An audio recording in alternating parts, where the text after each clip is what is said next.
Blog Talk Radio. You're quite hostile. I got a right to be hostile, man. My people been persecuted. Yeah, I'm tired of it. I'm like it's beautiful. Get into it. Revolution is not revenge, it's progress. I want the truth. We have to dare to be different and dare to tell the truth. We don't see the fire, but the house is burning. Look up a book and feed your mind. What do the people say? There is no God. You are a deceived people. Nobody else can do this for us.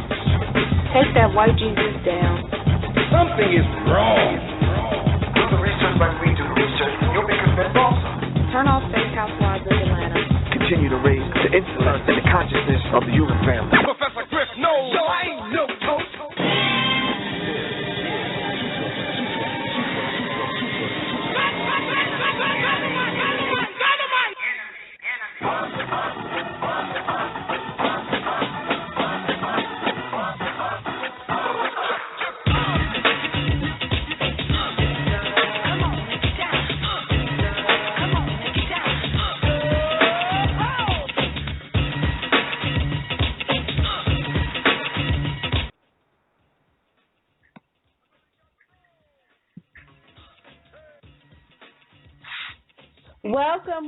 Welcome. Yap Jaya, which means you are beautiful just as you are. Abibi Sahodie. Thank you all for joining us this evening. This is Mind Matters. Every Tuesday and Thursday with Sister ZaZa Ali and Professor Griff right here on Blog Talk Radio at 8 p.m. Thank you for joining us. Come back often. Call in to listen at 347-633-9644. Or you can hit them up on Facebook at NMEMindz Radio or on Twitter at NMEMindz Radio or Real Prop Griff. So we are the Foxies. I am Foxy Mama, and my co-host is Sifu Makono, or the man you hear Professor Griff call Sifu Jamal or Jay Phillips, the man responsible for each of the NMEMindz Radio show and event flyers that you all see, as well as some other beautiful illustrations and artwork. Tonight's show, we're actually going to be talking about psychiatry, an industry of death.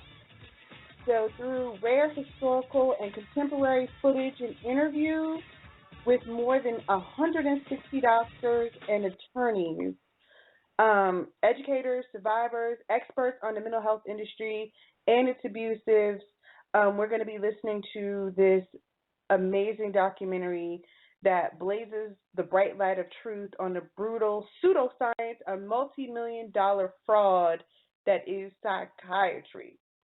So we think you have a right to know the cold, hard facts about psychiatry, its practitioners, the threat they pose to our children. Get the truth and watch this film.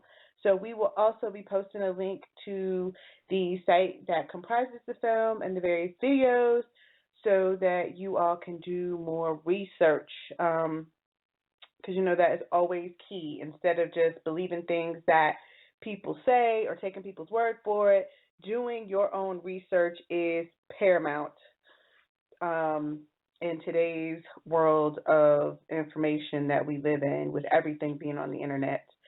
So to kick off the show this evening, I think we're going to actually start out with some music. So let's do a little Nairobi Selah, I think is what we're going to do. Let's see. You know what? Actually, no. Before we do that, let's play some Black Dot first. Let's start with Black Dot. How y'all feel about that? All right, here you go. Nowhere to go.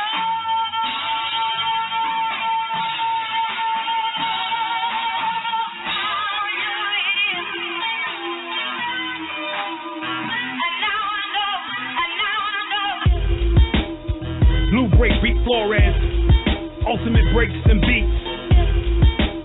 The way I was raised, you only held accountable for what you know. Check it. They try to tell me the original man, he wasn't born on this indigenous land. I give them pilgrims a hand, they be resilient when they building the plan. I got the skill here I am. It's more of science, and the more you apply, the more these devils find it hard to deny. The more they won't even try, the more they won't be stealing deeds and hide, because the Moors will be bringing the riot. Check it. They try to tell me that Osama was guilty for 9/11. They got filthy rich and bombed him to heaven. He wasn't on, I was alarmed because they killed him and killed all his brethren. Instead of Messi, so nobody can see. They said Obama's not a citizen. Shit is in disarray because they got innocent immigrants living in fear every day. They be shivering and slipping, these bitter politicians, and they be getting them to work for lesser pay.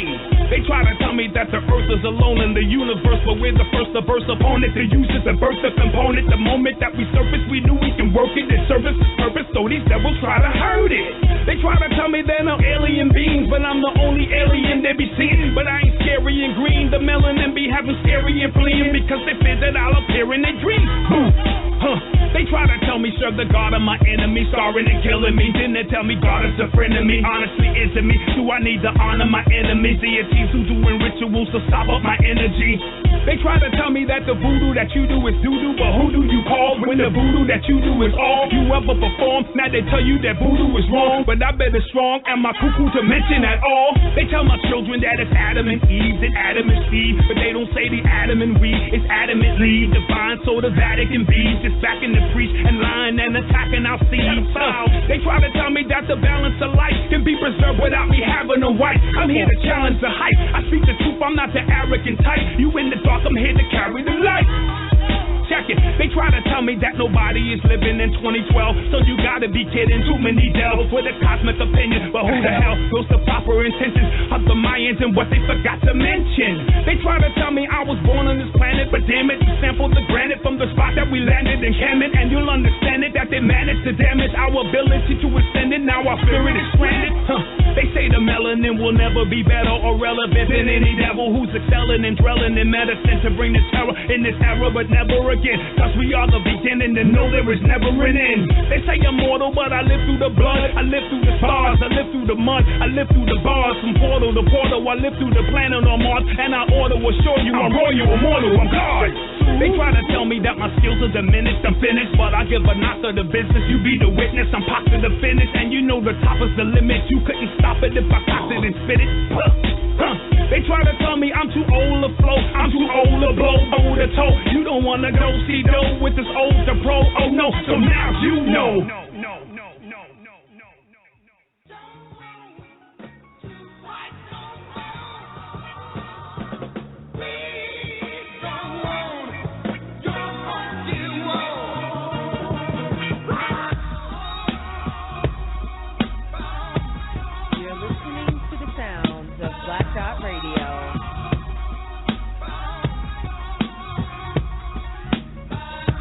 You're listening to the sounds of Black Dot Radio.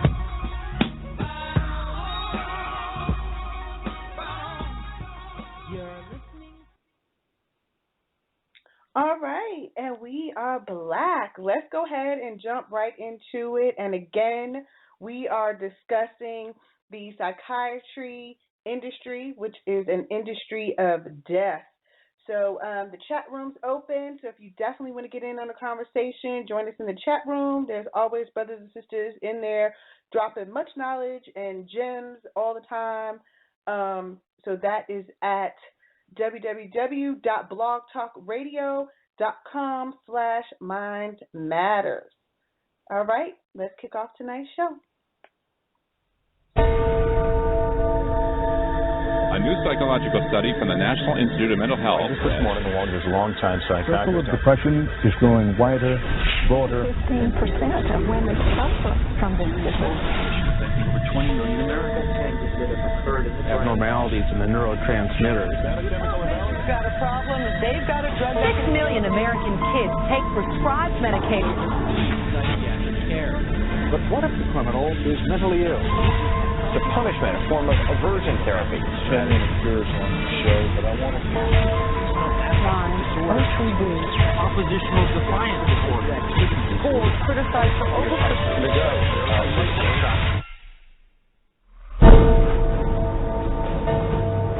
Everywhere you look, there it is. Think psychiatry has nothing to do with you? Think again. The whole field of psychiatry has gotten into every facet of your life. They basically believe that everyone is mentally ill. You smoke too much, it's a disease. If you're too unhappy, it's a disease. You're too thin, it's a disease. You're too fat, it's a disease. Where are these coming from? These are coming from the minds of psychiatrists that are dreaming these things up, writing papers and getting published with their names on it, creating these new diseases. First he said that I had ADD. Then he said that I was depressed. Then he said I might be bipolar, but I don't have ADD anymore. And he said, you know, I've been noticing you, and I wonder if you have it too. What they decided is that both my husband and my son had a chemical imbalance that needed to be corrected with a chemical balancer. There is not one shred of credible evidence that any respectable scientist would consider valid demonstrating that anything that psychiatrists call mental illness are brain diseases or biochemical imbalances. It's all fraud. There's no reliability of diagnosis, and there is no science. It's just pseudoscience. It's pretend science. This is one of the most open secrets in all of America in the psychiatric field, that nothing is being done that's legitimate, and they're billing for it. Psychiatrists claim that over 1 billion of the world's population is mentally ill. In the past 30 years, they have prescribed psychiatric medications to 543 million people. And right now, they drug 17 million school children with stimulants and antidepressants.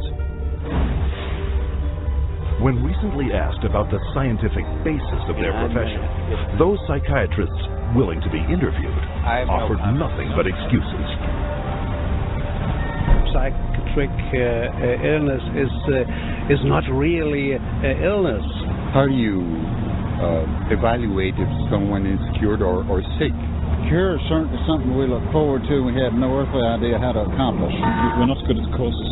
We don't know what causes mental illness. But that hasn't stopped them from pronouncing themselves mental health experts and treating people against their will. And the results?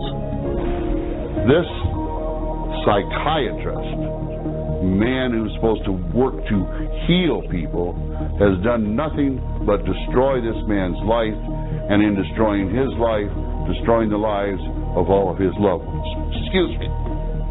They've damaged and ruined my son, and they've trapped him in a system. The way that they treated him and made him feel like he was worthless. Bryant was being kept dumb and high on Ritalin so that they could make $2,500 per month. He gave me Valium, and I got addicted to it. It wiped out my life. My life has been ruined. My joy has been stolen. She was laying there. She took two gasps of air and died right there in front of me. It is really tragic. It's awful. And it's being done for money. That's why it's being done. Oh, it's got to be in the billions. I don't know the exact number, but it's got to be in the billions. It's just unbelievable. This is so big that it boggles the mind. Take the human tragedy you have just seen and multiply it by the millions. In the past 4 decades, nearly twice as many Americans have died in government psychiatric hospitals than in all U.S. wars since 1776. Insurance companies pay out $69 billion every year for psychiatric services, doubling the cost of medical insurance premiums. And while raking in over $2 trillion annually, psychiatrists cannot point to a single cure. Hard to believe? That's exactly what they count on. And as we will show you, it's how they have been getting away with it from the very beginning.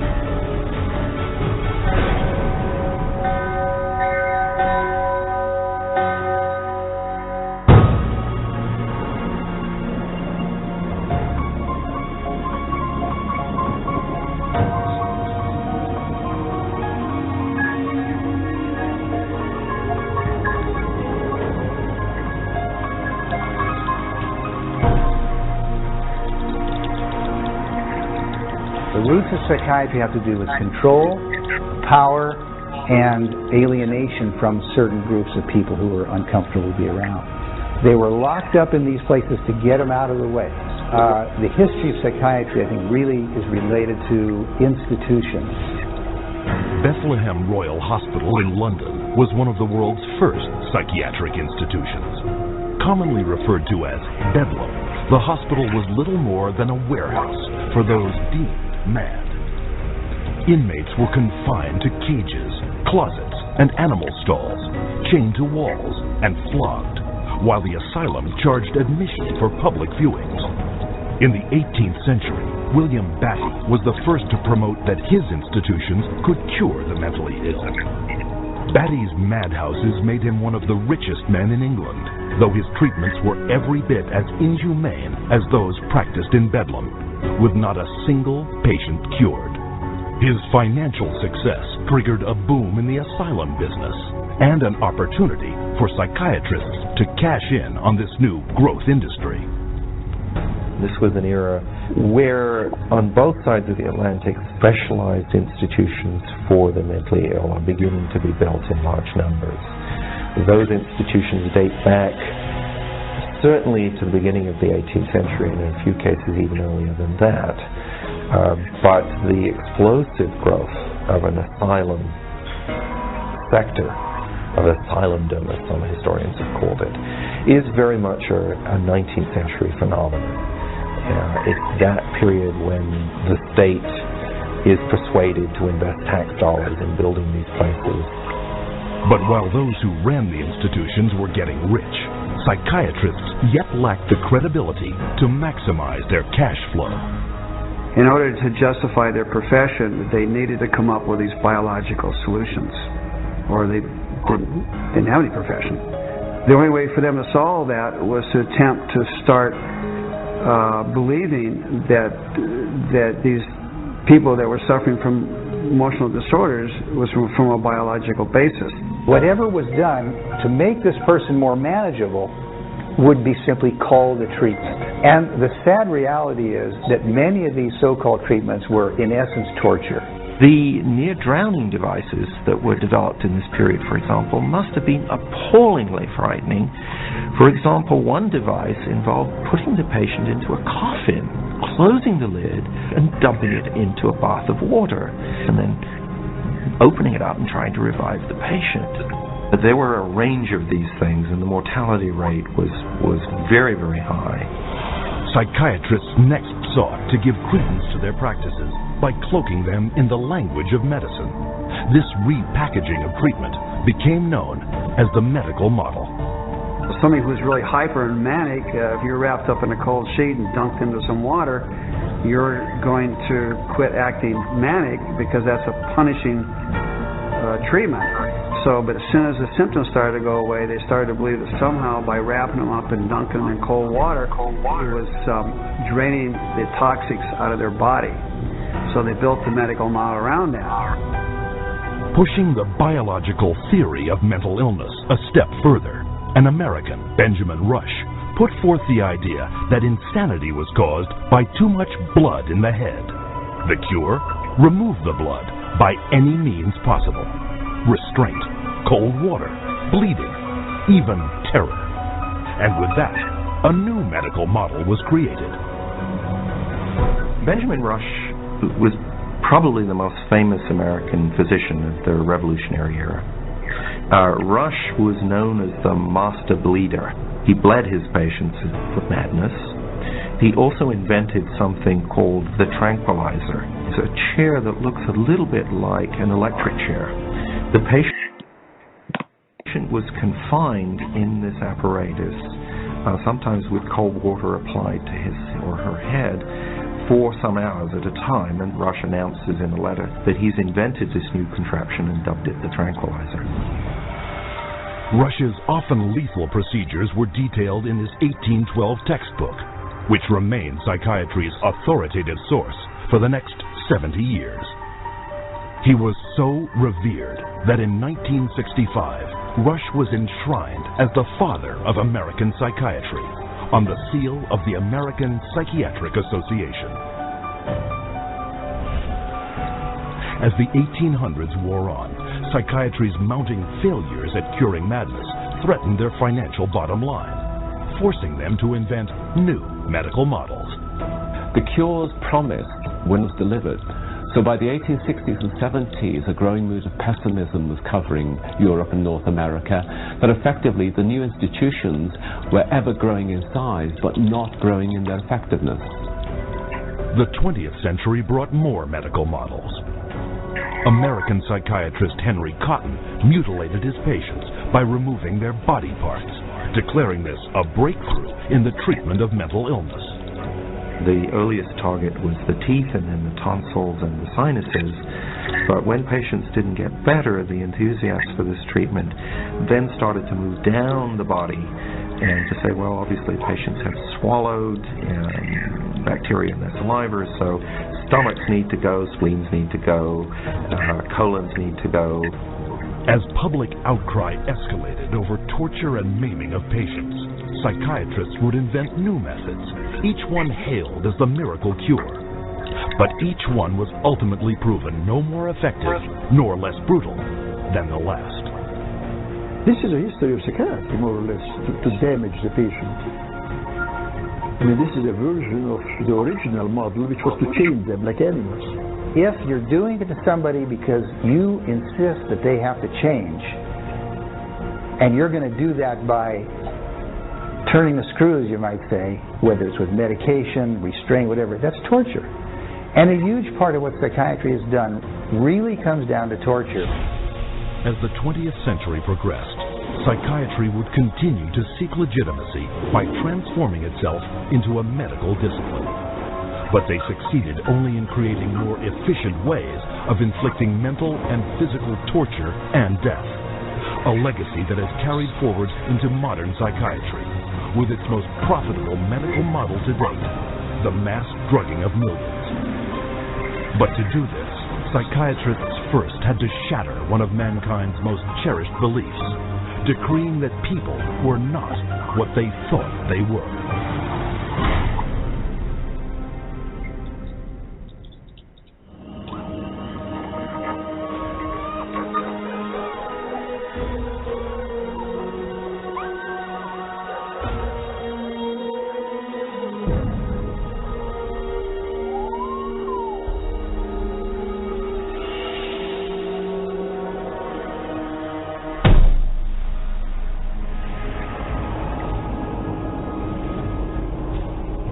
Leipzig University, Germany, 1879. Professor Wilhelm Wundt experiments on the human senses.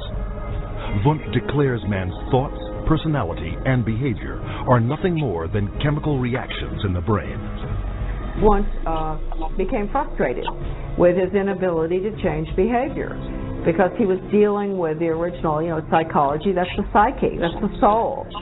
He created a new science, which was based on man being an animal without a soul, to be trained. Not to be a thinker, but to be trained. Students from around the world gathered to study Wundt's new definition of man as a soulless organism. The spirit of the age was summed up by German philosopher Friedrich Nietzsche. Gott ist tot. Gott bleibt tot. Wir haben ihn umgebracht. Following Wundt's theory, a Russian, Ivan Pavlov, conducted animal experiments seeking methods to modify behavior. Pavlov studied in Wilhelm Wundt's laboratory in Leipzig, Germany, in the late 1800s. And he experimented with dogs, with electrodes and stimulus response, denying privileges, denying rewards. And he noticed that when you brought out some food in front of animals, dogs in particular, that they would begin to salivate. So he'd ring the bell at the same time that he brought the food out, and then eventually, instead of bringing the food out, he just rang the bell, and of course the dogs got all excited. He called that a conditioned reflex. Pavlov's first human subjects were children. He punched holes in their cheeks to collect and measure their saliva. Pavlovian conditioning became one of the major foundations of a lot of behavioral science research in the 20th century. The idea that behavior could be controlled through repetitive conditioning became known as behaviorism. The behaviorists believed that all children are animals and can be trained as animals. This was the view of behaviorists. As a matter of fact, John Watson, the most famous of the behaviorists, says that you have to treat human beings or look at human beings the way you would look at the ox you slaughter. See, the behavior is not interested in what's up in your head or your soul, because they don't believe there is a soul. Watson's successor, Harvard psychologist B.F. Skinner, believed all behavior could be manipulated to suit whatever ends the behavioral psychologist was seeking. Skinner developed what's called operant conditioning, where he was able to demonstrate you can change animal behavior by certain schedules of reinforcement, by giving them rewards at certain times, and then you can teach pigeons to play ping pong, for example, and you can teach rats to run mazes, and you can teach human beings to seek certain economic or societal rewards. Skinner could actually shape new behavior patterns, and this actually was the sort of thing he quite soon became very famous for. Perhaps his most notorious experiment was the Skinner box. He was designing the Skinner box, which is something like a big playpen, but everything in it's controlled. Temperature's controlled, the light's controlled, and so on. And the idea is then you present children with certain stimuli that you want them to learn to react to. For nearly a year, Skinner isolated his daughter in a box, similar to those he built for rats. The child was stimulated and had to respond in a certain way, like a chicken or a rat in a cage, because they firmly believe that children are animals. If you believe, though, that a child is a human being, you can't train him like a rat. Today, about $40 million a year in taxpayer money is paid out by the United States National Institute of Mental Health for behavioral psychology research. A total of $19 billion since 1948. With these funds, psychiatrists apply the same conditioning techniques developed by Pavlov, Watson, and Skinner. Case in point, a juvenile detention center where children are hooked up to 270-volt batteries and shocked in a procedure called aversion therapy. Antoine was having a number of problems because he was up at a center that was shocking him every time he did anything. There was a button on a little, almost like a TV remote, that would be used and pushed. They will get an additional shock for trying to remove the electrode. So they're expected to sit there and let this electricity pass through their skin without trying to remove it. If they yell in anticipation of the shock, they will shock the students an additional time for yell. The cost to send a student to Judge Rottenberg from New York is about $214,000 per student. These students are tortured. They're given this electric shock therapy for no other reason but to inflict pain. Other techniques include administering electric shock to treat sexual deviance, sending powerful magnetic impulses through the skull to interrupt brain activity, and shooting high voltage through surgically implanted electrodes, all to stifle problem behavior, and costing up to $100,000 per patient. And while this science without a soul led to behavior modification techniques that continue to generate billions in research and treatment, it also laid the groundwork for another psychiatric movement that would cause the deaths of millions.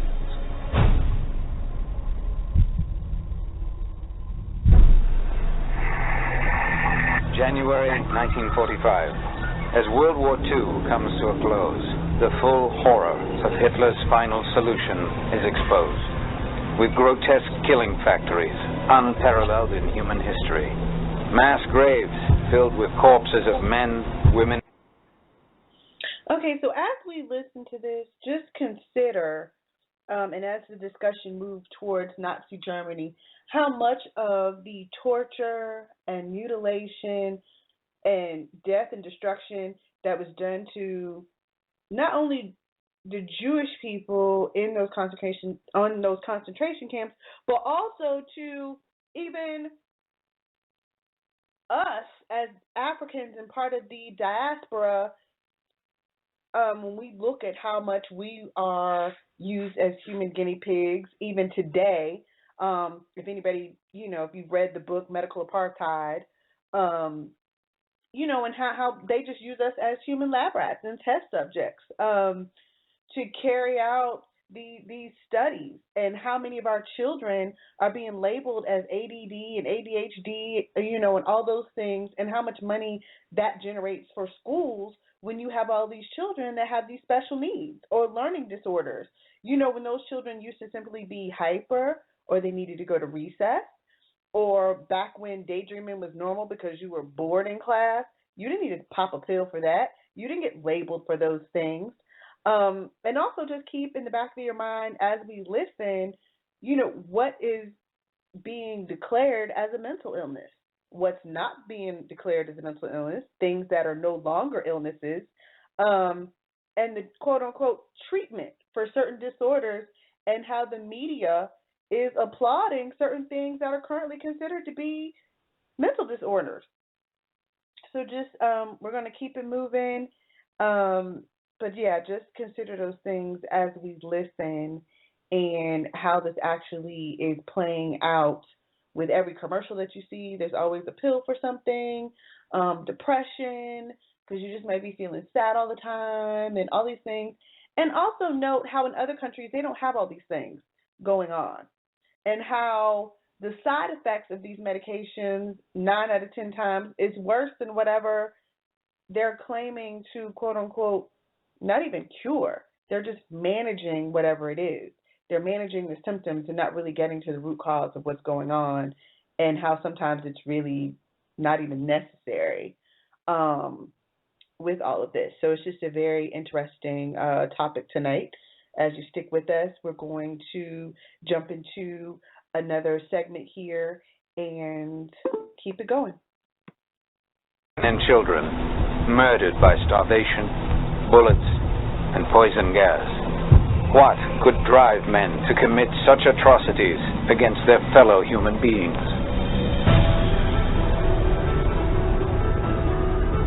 The answer is the pseudoscience called eugenics, created and promoted by psychiatrists decades before the Nazis came to power.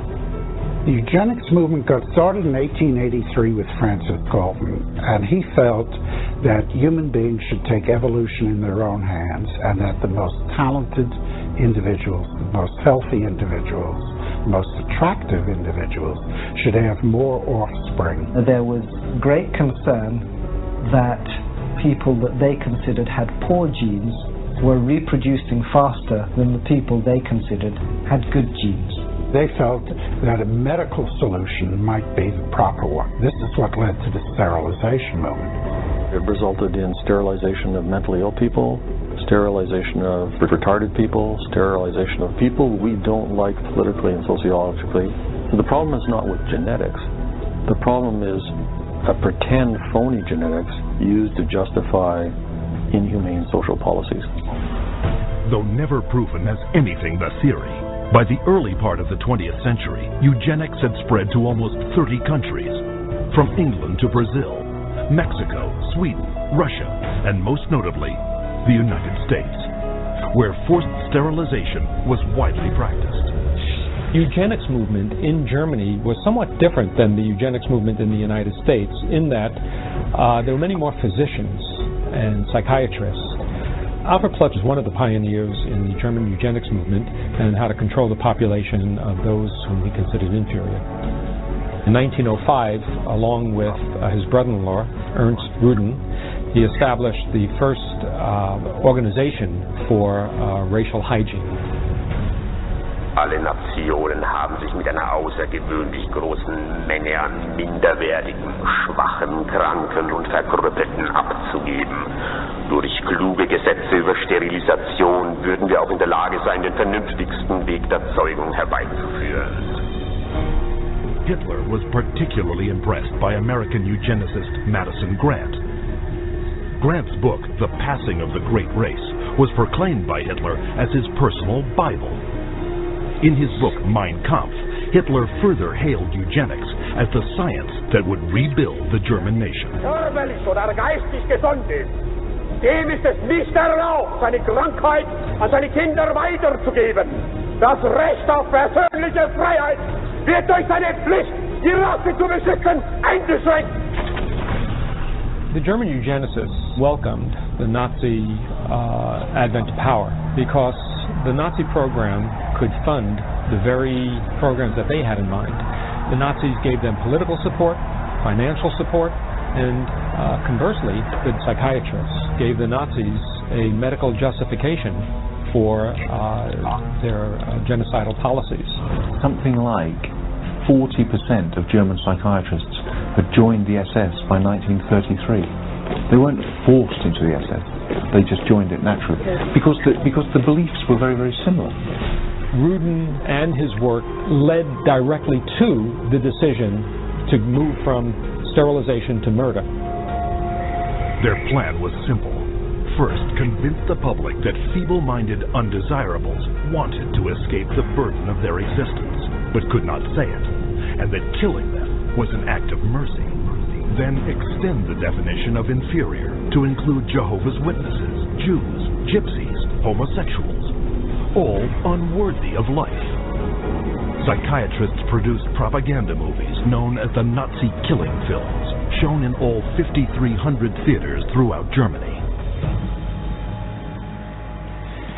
Geisteskrankheit ist als ein Erbübel eine der größten Gefahren für die Volksgesundheit. Irrtum ist, dass sich solche Kranken glücklich fühlen und am Leben hängen. Sie haben überhaupt kein Daseinsbewusstsein. Wer von ihr befallen wird, dem ist die schwerste Last des Schicksals auferlegt. Ein Dasein ohne Leben. It first started with passive violence, which is starvation. It then intensified to lethal injections, and finally it developed into systematic gassing and cremation. Their headquarters were established in Berlin under the infamous code name T4.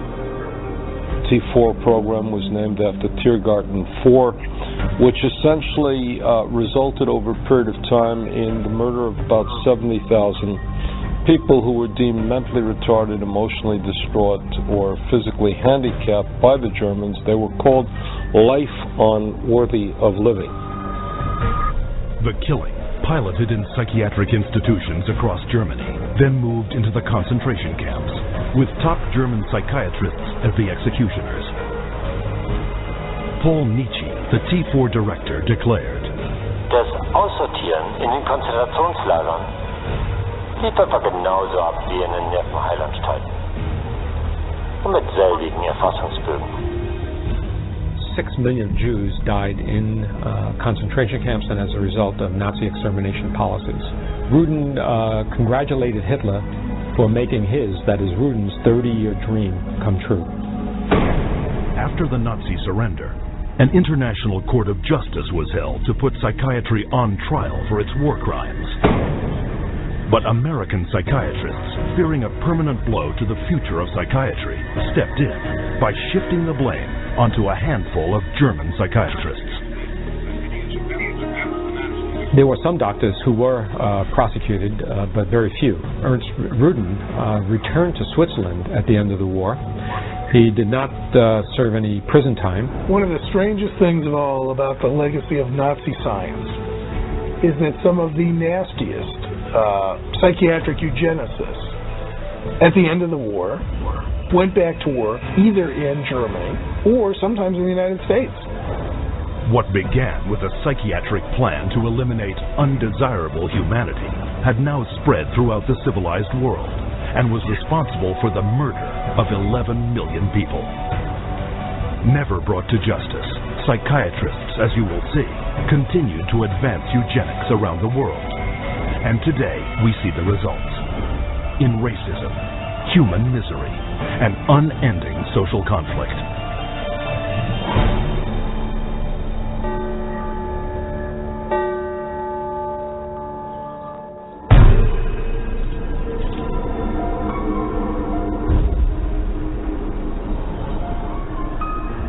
After World War II, a new eugenics was resurrected out of the bones and ashes of the old eugenics.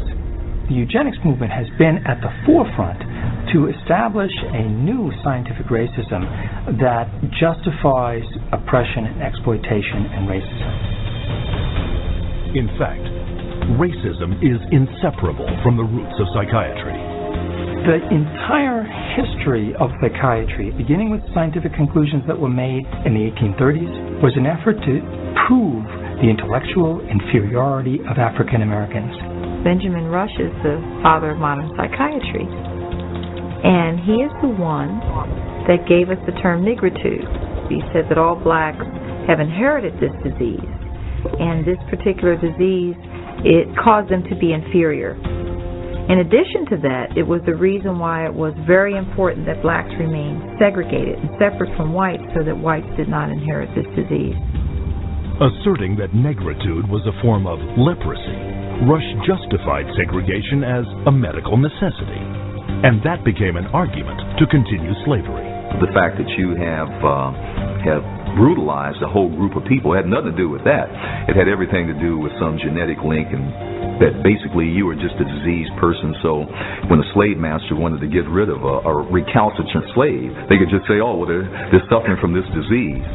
Drapetomania, that is the name of the mental disorder that was contrived by Samuel Cartwright, who said that blacks have a mental disorder if they had a desire to run away from slavery.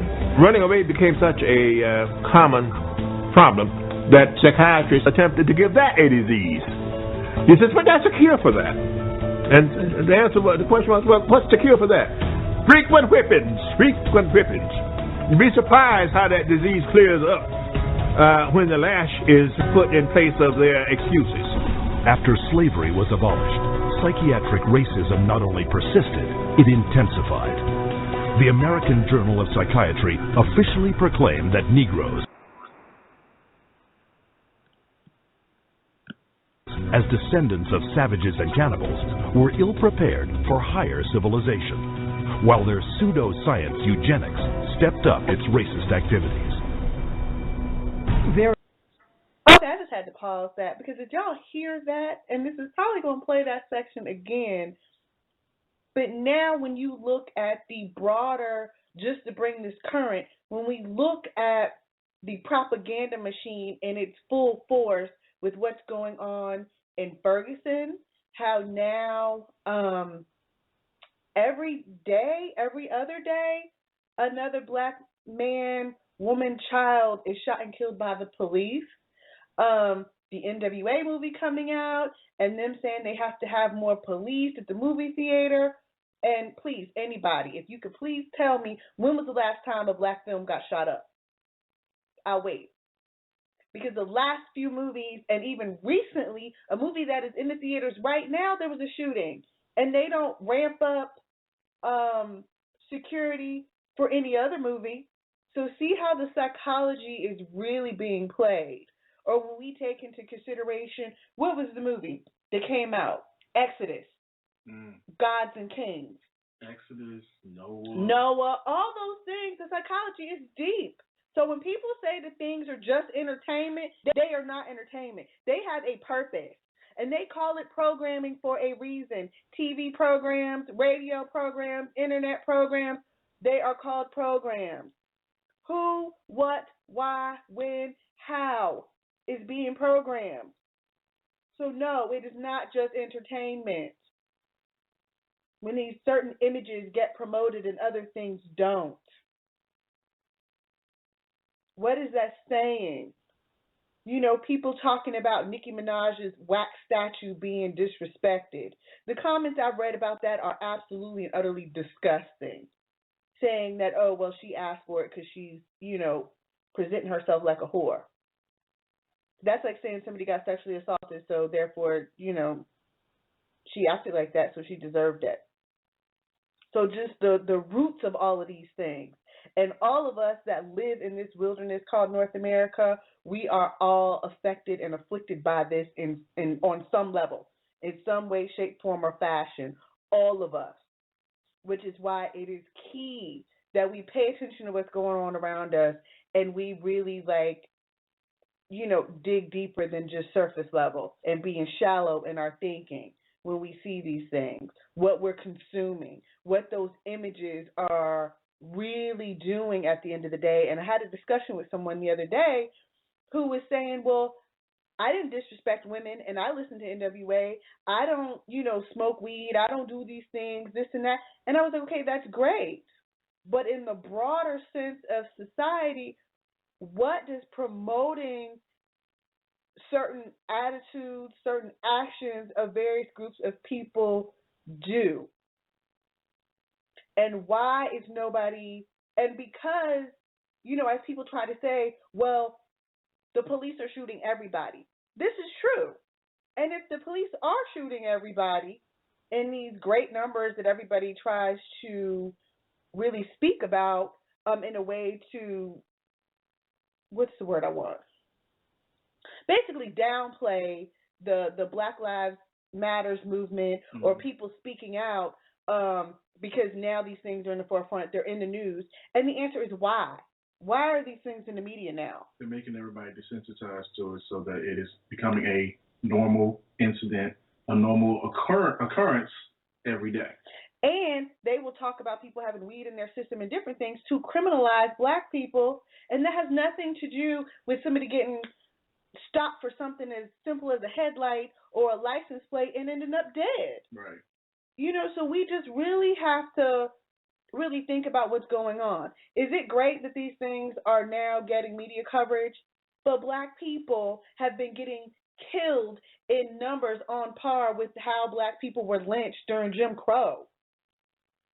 So why now is it in the media? Why now is it a common everyday, every other day occurrence that we see these stories and we get these hashtags? What really is going on?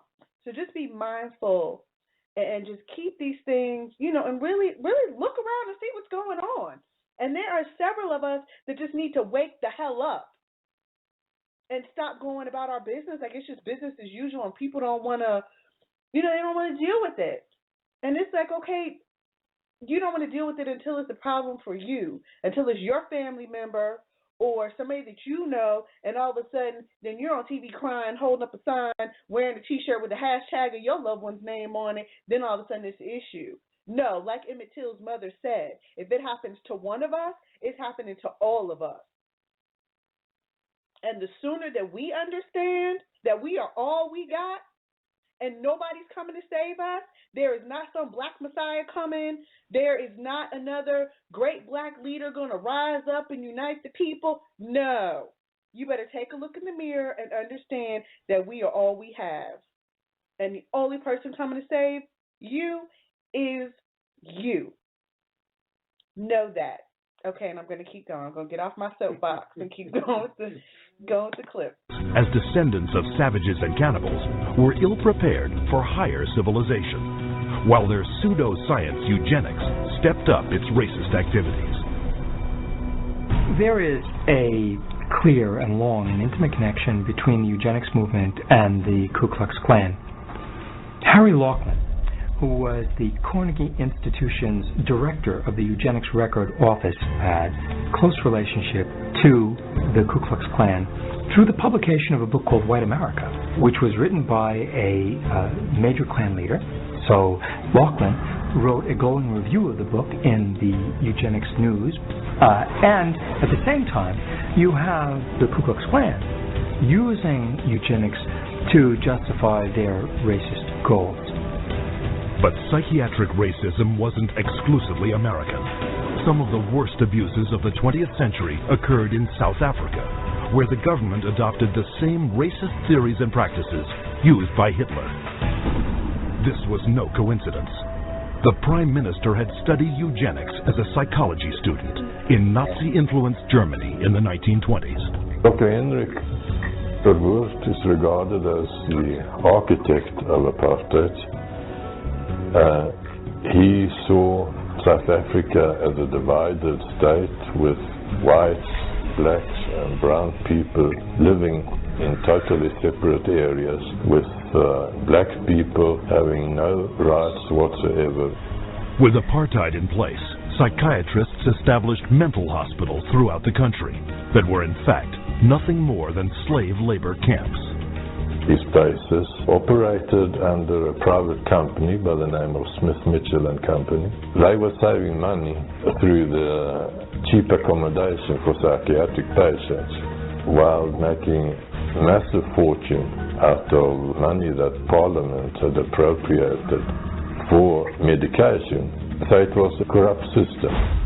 When this operation was finally exposed, it was discovered that 67,000 prisoners had perished, while at the same time, psychiatrists had collected $117 million in funding from the South African government.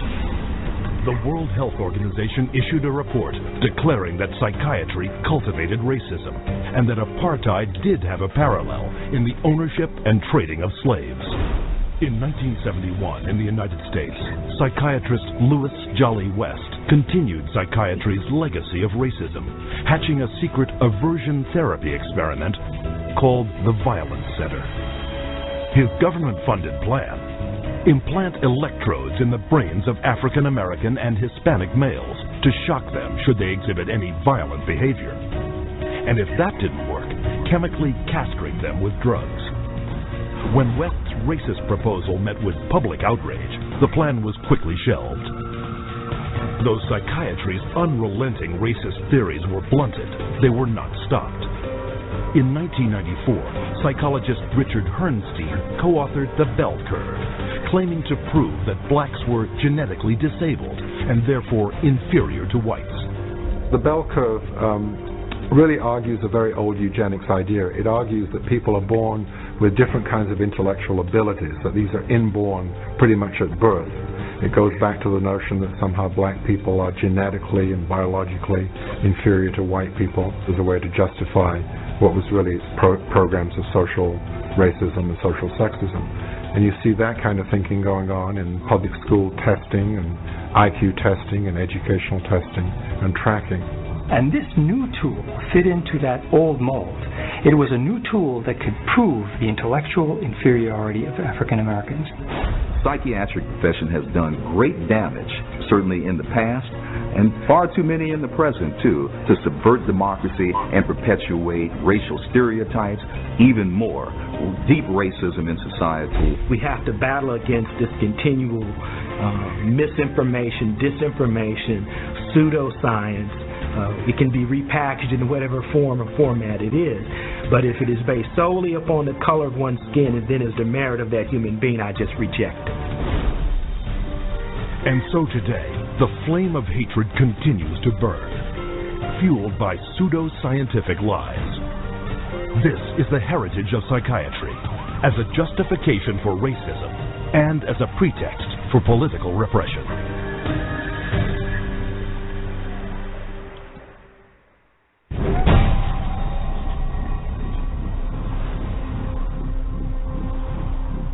Быть верными коммунистическим идеалам, убежденно, с революционной настойчивостью, претворять в жизнь ленинский завет, учиться коммунизму, трудиться самоотверженно, по-коммунистически, всей жизнью своей, утверждать на земле: дело Ленина, дело партии, ленемся!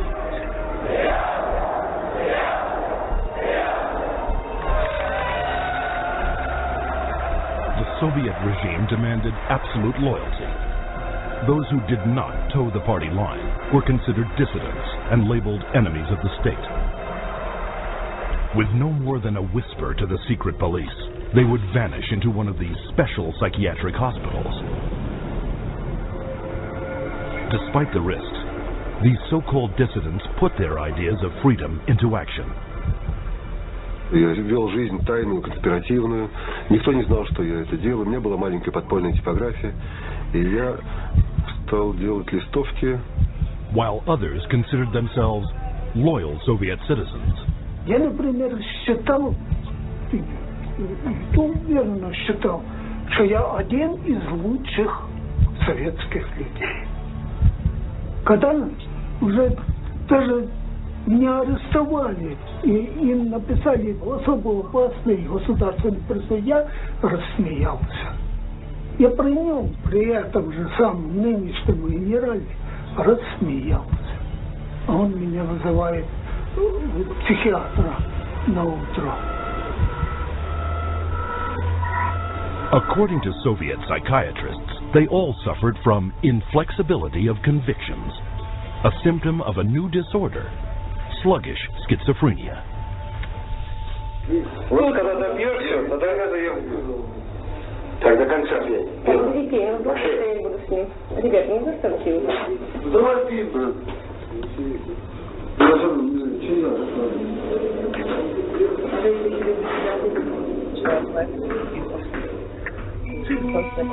Like their counterparts in other countries, the Soviet psychiatrists prescribed powerful drugs to cure their patients. Но они никогда их с удовольствием не принимают. Находят путей их не принимать. Мы обязаны просмотреть прием лекарств, чтобы больные лекарства дошли до больного. Вот они где-то, как говорится, в горле проглатывают, все, ротовая полость чистая. И потом такие делают какие-то движения, отрыгивают. Врач на обходе говорит, как себя чувствуете, Петр Петрович? Я говорю, послушайте, вот, там, когда 5 кубиков галоперидола, то надо, например, слюна до полу, там перекошенность вся, значит, одни мышцы растягиваются, другие сокращаются, совершенно ужасные позы, лицо все ужасное, на душе страшно просто. Я человека, вот самое главное, описать это состояние невозможно. Санитары совершенно безнаказанно могли избивать. По любому поводу. Или вообще без повода. Вот, например, санитар открывает дверь, тут ты оказался, например, в проеме двери. И вот этого достаточно было, чтобы, скажем, получить удар. Если больной, скажем, оказывал сопротивление при избиении, то его могли привязать и привязывали, и избивали, и продолжали избивать уже привязанного. Проходит, допустим, год-два, там выписывают убийц, выписывают насильников. Михаил, ты бы лучше убил бы кого-нибудь, мне бы легче было тебя отсюда вытолкнуть. Это было, вот, рождало такое чувство безысходности. From 1967 to 1987, the Soviet government arrested over 2 million people who, for political reasons, were diagnosed as mentally sick and were forced to undergo psychiatric treatment. Even today, psychiatry remains the coercive tool of choice for governments throughout the world. What we've learned is that in Gitmo or Guantanamo Bay, that we had teams of healthcare professionals called the biscuit teams, behavioral scientists, psychologists, working with the military to advise them on how far you could push a prisoner. There are abuses that have been documented around the world. We have healthcare professionals who have committed potentially acts of treason within their medical ethics. And there's nobody supervising that. There's nobody making them stand accountable to their medical ethics.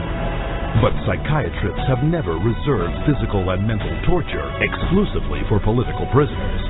Throughout history, they have repackaged it and sold it to the public as therapy.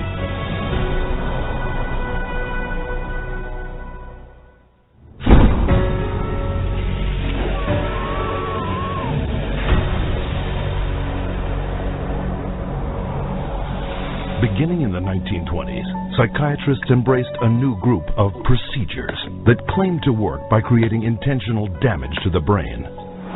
Manfred Sokal had this notion that he could kill just the bad brain cells, that somehow we have good brain cells, we have bad brain cells. So if you give people enough insulin, you kill those bad brain cells, and if the person survived this epilepsy, they would be better off for it. Despite convulsions that caused severe spinal cord injuries in 40% of the patients, Sokal pointed to their childlike state and declared his treatment a success. Hospitals built insulin wards, and coma therapy became big business. Not to be outdone, Ladislaus von Meduna of Hungary believed he could drive out mental illness by inducing brain-damaging seizures with a drug called metrazole. he noticed his epileptics had no mental health problems, and his mental health patients, his psychiatric patients, seemed to have no epilepsy, and so he thought doing one would obviate the other. The theory was that epilepsy and schizophrenia couldn't coexist in the same brain, and that if epilepsy was induced, that a seizure was caused, it would, quote, drive out the schizophrenia. There's no scientific basis for this whatsoever. Metrazole was fast and lucrative. In a morning, a single psychiatrist could chemically shock 50 patients into a docile and manageable state. By 1939, Metrazole was so popular with psychiatrists and staff, it was used in 70% of American hospitals and in almost every other country in the world. The financial success of insulin and Metrazole sparked the development of an even more profitable method of inducing brain-damaging convulsions. How is electric shock therapy done? We use these electrodes.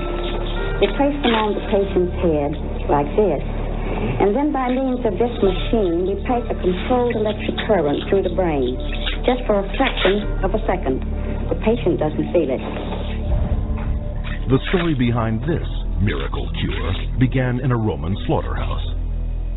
In Italy, in 1938, two Italian psychiatrists decided to observe that before slaughtering pigs, in order to make the pigs more docile, they would apply electrodes to their temples that were hooked up to wall current, and that this stunned the pigs, but it didn't kill them, and they could then slaughter them.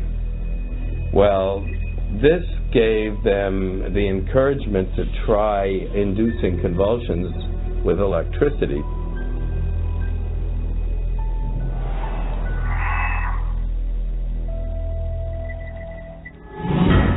We would see teeth falling out, broken spines, bones knocked out of joint, broken bones, and people even getting internal organ damage from being restrained while they were having these uncontrolled writhing seizures, convulsions.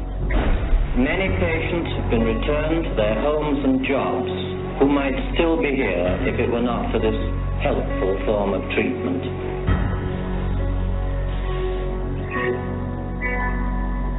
Having successfully solved brain damage as a cure, psychiatrists search for even more precise ways of targeting the brain. This was jump-started in 1848 when an explosion blew a steel rod straight through the head of Vermont railway worker Phineas Gage.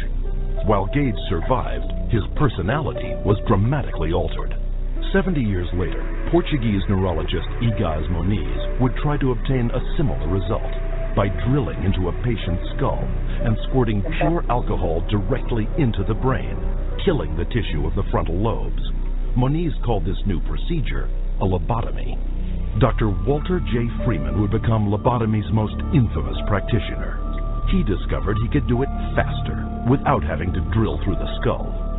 There was no anesthesia, and he would just lift up the eye and stick nothing more than an ice pick right into the brain, right under the orbital bone, and then just rake the thing back and forth until he was satisfied that he had caused enough disruption of brain tissue, and then pull it out. Freeman traveled the country in his lobotomobile, hacking apart his patients' brains on stage, or sometimes right there in the vehicle. And he would pull up and offer lobotomies to people, get referrals from the local doctors, or sometimes people didn't even go through doctors. They'd go right to the lobotomobile, and he would just do the brain-damaging procedure right there. By the time his surgical privileges were revoked after his last patient died on the operating table, Freeman had performed or supervised over 3,500 lobotomies, more than 25% of which, by his own admission, left his patients in a vegetative state. They lobotomized 1 million people in the 40s and the 50s and beginning of the 60s until they came to the conclusion that this was a destructive treatment. But though the stories of miraculous cures were soon exposed as brain-damaging frauds, psychiatrists kept one step ahead, inventing new forms of psychosurgery, passed off as medical advances. I completely shut it from head to toe. And that's what I heard in my head when he drilled something in my brain. Northwest, actually, the centre home. I'm sorry I had to do that. Yeah, why did you have to do that? Well, I was funny and all. Did you? My head all shook inside. Oh, dear. Oh, my head shook inside. Yes, all right. Everything shook, my eyes, everything they said. Oh, it's one more. That was grievous bodily harm done to my brain. And nobody has the right anyway to play God with somebody's brain.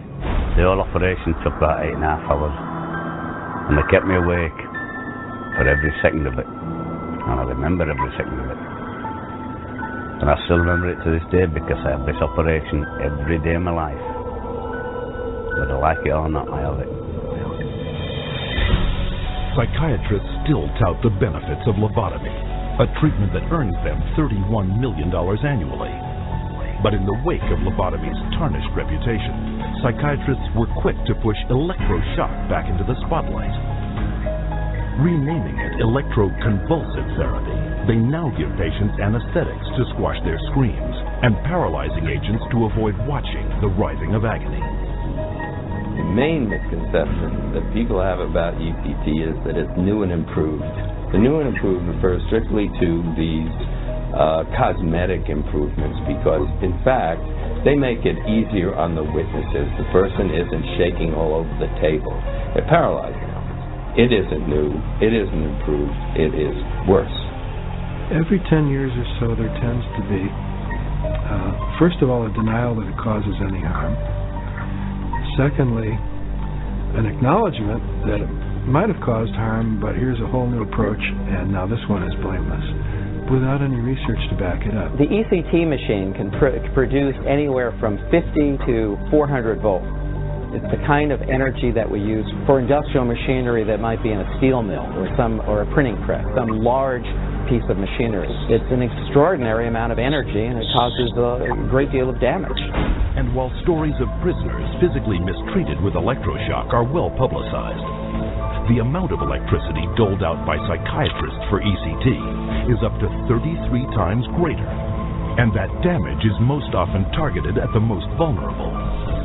2/3 of those who receive electroshock are women, given such diagnoses as premenstrual syndrome, menopausal disorder, or postpartum depression.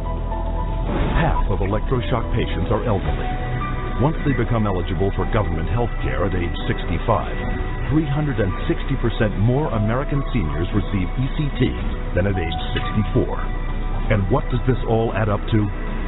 40,000 dead, and countless others so brain damaged they have no hope of ever recovering a normal life. For a total of $12 worth of electricity, psychiatrists in the United States alone rake in $5 billion. But the next miracle cure psychiatrists added to their arsenal made them more money than ever before. For it was faster, cheaper, and could turn every man, woman, and child into a patient for life.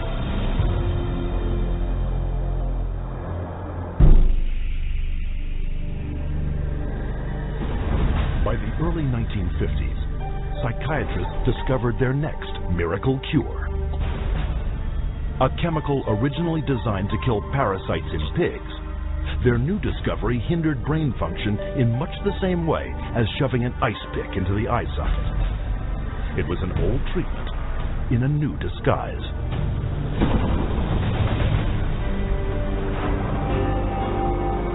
With the advent of these new tranquilizing drugs, it seems not too much to say that we're on the verge of an entirely new era in the treatment of mental illness. Dubbing it a chemical lobotomy, Canadian psychiatrist Heinz Lehmann described Thorazine as a simple, easy-to-take pill with the same effects as psychosurgery, but without the mess. Thorazine provided psychiatry with the entry into mainstream medicine. It had its magic bullet. If I'm a psychiatrist and I have to spend an hour talking to someone in psychotherapy, there's only so much I can charge for that hour. But if I can come in, give you a pill, and send you back out in 15 minutes or 10 minutes, that's a much more efficient use of my time monetarily. What psychiatrists didn't tell the public was that thorazine caused a crippling neurological condition known as tardive dyskinesia. And that's a neurological syndrome where you have muscle twitches, abnormal jerks, which are uncontrolled, and they either last for a long time or sometimes they're permanent. So that's very clear, very well recognized long-term or permanent brain damage from these medications.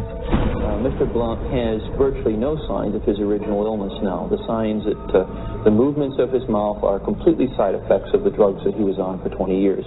Mr. Blount is quite rational. He understands what's going on. And if you're patient, he can carry on a very rational conversation with you. Even when you remove the drug, it may still remain. It means you have caused a permanent disabling of the brain. In the late 50s, you get the first signs of it, people starting to worry about it.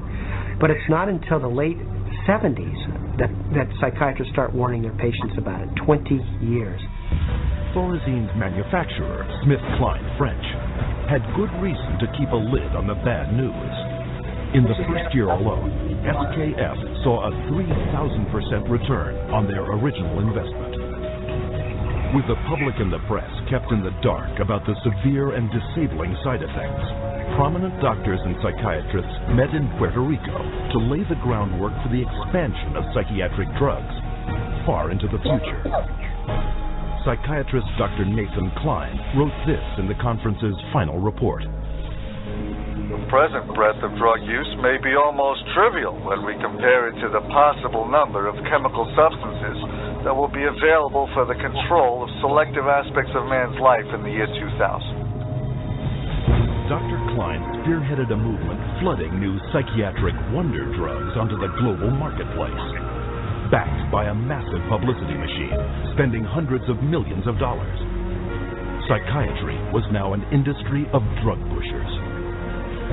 By 1970, the American Psychiatric Association was so dependent on drug company money that 30% of its annual budget came from pharmaceutical advertisements in its official journals.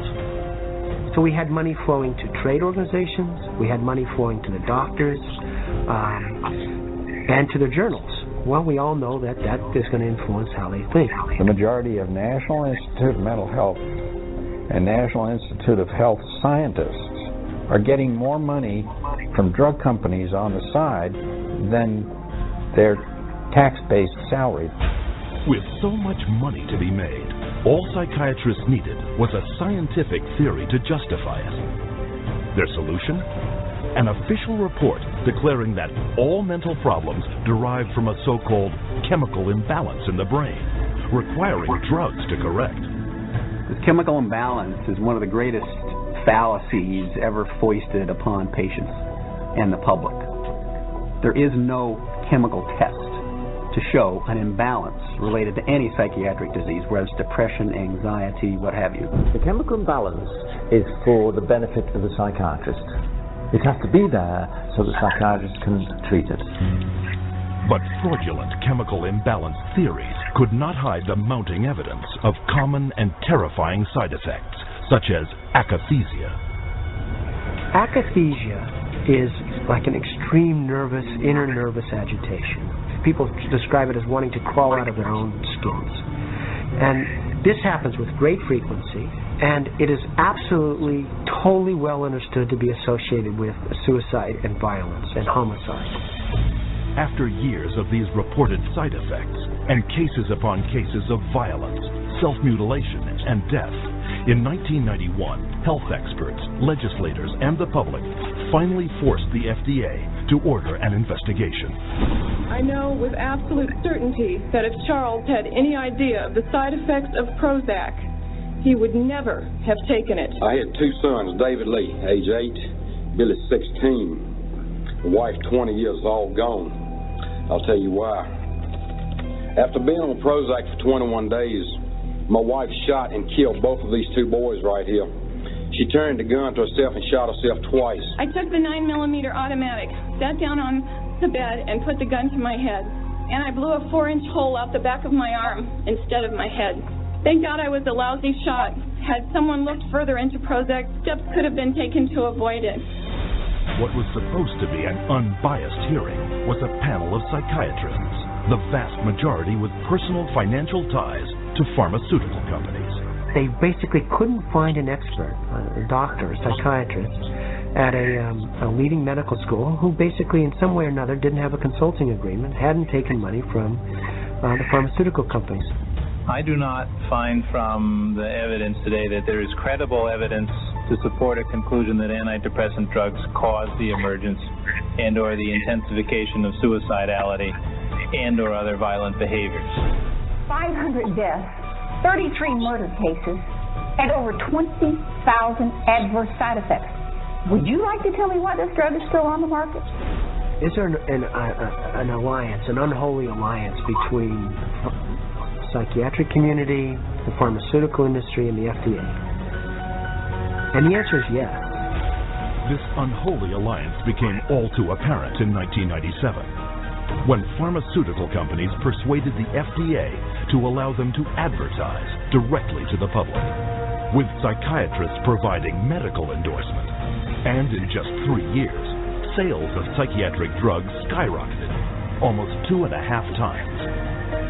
When the numbers of violence and suicide victims shot through the roof, public outrage finally forced the FDA to issue warning labels on antidepressants. But by then, 13 years had passed, billions of dollars had been made, and psychiatrists were marketing their next wonder drugs.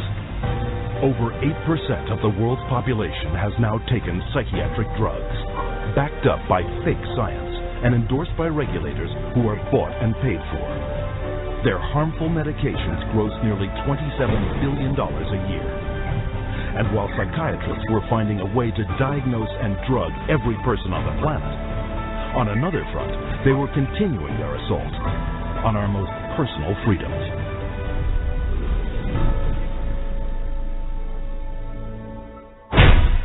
Psychiatrists demand the absolute right to determine what is best for the so-called mentally ill. After all, the mentally ill are crazy and unable to evaluate their own treatment.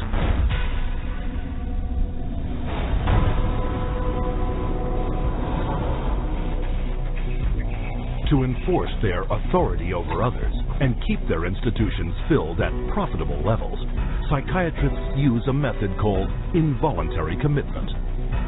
When you go to a real doctor, say a family doctor or a cardiologist, a patient always has the right to refuse treatment. So there is no such thing as involuntary treatment when it comes to clinical medicine as practiced by real doctors. Psychiatrists, of course, believe that people can be treated against their will. In 1956, psychiatrist Winfred Overholser presented a plan to Congress intended to take involuntary commitment to a whole new level. The plan: purchase 1 million acres of Alaskan wilderness, build a huge mental asylum, and change the commitment laws so that anyone could be shipped off with no more than a simple nod from a psychiatrist. The bill sailed through the House of Representatives. Okay, so that is a lot to digest. So we are going to promote some Black businesses, and then we will get back to it. Test of emergency alert system capabilities. This test message has been initiated by National Alert. War is being waged against us on all levels. Be dressed, be ready with Warrior Wear t-shirts, long sleeve shirts, and hoodies. Come check us out at our website, warriorwearbg.com. Again, that's warriorwearbg.com. Go to alldemdvds.com now for your DVDs on history, psychology, sociology, science, religion, health, and more. Your PhD is waiting for you right here in our DVD collection. We've got thousands of titles. Get that mind in shape this summer with alldemdvds.com. Order online or connect in or around Philadelphia, alldemdvds.com. That's ALLDEMDVDS.com, or call 267-257-3270.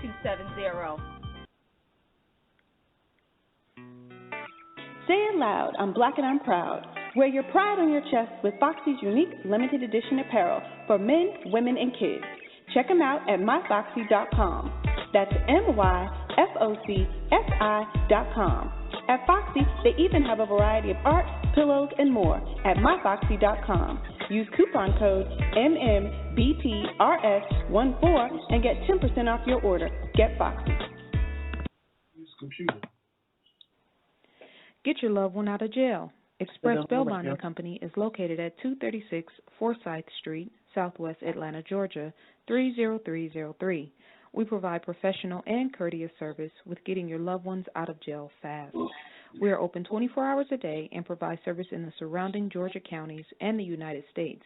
Call us at 404-522-3201. Again, that's 404-522-3201. Once again, that's 404-522-3201. Does your business need a boost? Did you hire Pookie and them to do your logo? At Free Yourself Designs, we can help you and your business stand out with our graphic design services, backed by our 100% custom design guarantee. Call us today, 919-964-FYD1. That's 919-964-3931. Or email us at freeyourselfdesigns@outlook.com. Free yourself and free your mind with Free Yourself Designs. At Eat, Drink, and Be Conscious, we have a world of products choosing organic ingredients first and 100% all-natural superior ingredients second. Eat, Drink, and Be Conscious created 100% all-natural personal skincare line, the home of our aluminum-free 100% all-natural deodorant with bentonite clay with or without probiotics for adults and children. Our silky smooth, 100% pure shea butter-based skin souffle is great for your skin, especially dry skin, all made with fragrances or pure essential oils. All of our products contain no useless carrier oils, no parabens, no animal derivatives, just no-nonsense skin food. It's good for you. We even have 100% all-natural fluoride-free toothpaste that remineralizes your teeth and helps prevent tooth decay. Visit edmbc.com. Order your superior products today. Health is wealth, and you're worth it. edmbc.com. And so before we get back to the clips, I just want to say, you know, it is so, hearing those stories about Prozac, that is why it is imperative that you do your research. I am always in support of informed consent, no matter what it is, you know, when it comes to medical procedures, your health.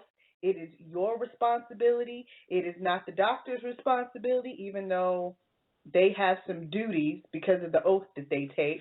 However, at the end of the day, it is your body, the body and lives of your children. So therefore, you must do your due diligence, because in this day and time, it could cost you your life. When you look up the number of people that are dying from prescription drugs, from incidents at hospitals and things like that, it is absolutely startling. When you know that the Vaccine Injury Fund, Compensation Fund, has paid out over $3 billion since the fund was started, it's mind-blowing. And so we all owe it to ourselves to take that ownership of our health and our bodies and do our research. Just do your research. It's like, and if you still decide to take whatever the drug is, or you decide to pop that pill, just know what it is you're signing up for. Get that injection, whatever it is. Know what it is you're doing. Know that. Don't just take somebody else's word for it. Because at the end of the day, if something happens and it affects your health negatively, then that doctor is still going home and sleep real cozy at night while your family is left to deal with the medical crisis. So just in understanding that. But when the public caught wind of the plan, they became enraged, referring to it as Siberia USA. The bill was quickly struck in the Senate. But while the death of the Siberia bill put a stop to their large-scale plans, involuntary commitment still remained the most effective and profitable method for filling psychiatric institutions. Again, the person has committed no crime and has no trial and is sent directly to a mental hospital, which is really a prison. How many people go to an insane asylum and say, please lock me up? Doctors don't lock up anybody. Psychiatrists lock you up. Even children can be taken from their parents with little legal recourse. They just invaded our home. They came in with officers. Our kids were scared. You know, they come in with a piece of paper and say, "You're giving us your kids." And it's like, you know, how can they just come in and do that? She said, "You could be arrested for medical neglect." And I said, "But how was that when, you know, this is my child? And I see that he doesn't need that much medication. Why would you threaten me with something like that?"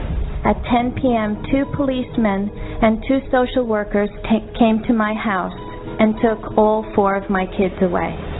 Once committed to psychiatric hospitals, patients are drugged and restrained. The more a person objects, the more this objection is construed as symptom of a mental illness. At which point the person would be locked up in restraints. There would be the ankle, the knee, the waist, the head, the wrist, and the shoulder restraints. And if when that process was happening, if there was almost any resistance at all, the person then would be medicated to a point where they would almost be knocked out. We had one case where they actually took a patient in a seclusion room and beat him up. And then they lied about it to the services that investigated. So it's a pretty wide range of abuse issues that we've encountered. Psychiatric staff provoke their patients into violence so they can bill insurance companies up to $1,600 a day for each restrained patient. A patient would resist diagnosis, resist treatment, and also want to leave treatment while they were at the hospital.